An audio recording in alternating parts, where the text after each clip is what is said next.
আরে দাঁড়াও, ফেলো না। কি করবি? এইটা দিয়ে একটা জিনিস বানাবো। আমার না কোনো জিনিস ঠিক ফেলে দিতে ভালো লাগে না, তাই ভাবলাম কি বানাবো। তখনই মাথায় এলো খুব ট্রেন্ডিং চলছে মানি বক্স, সেটাই বানানো যাক। তাই প্রথমেই আমি বক্সের খোলা দিকটাকে আমরা স্টেপল করে নেব, আর বক্সের সামনে আকাশি আর সাইডে পিঙ্ক পেপার আটকে দেব।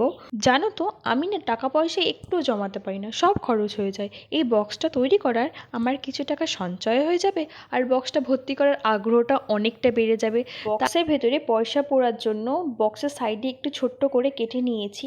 আমার কাছে এ4 পেজ নেই, তাই খাতা থেকে একটা পেজ ছিঁড়ে বক্সের সাইজ মতো পেপারটাকে কেটে তার উপরে সংখ্যাগুলোকে লিখে নিয়েছি, আর পেপারটাকে ওই বক্সের ওপরে আঠা দিয়ে বসিয়ে দেবো। ফাইনালি এটা আমার কমপ্লিট হয়ে গেছে। তোমাদের ঠিক কেমন লাগছে প্লিজ চটপট একটু বলে দিও।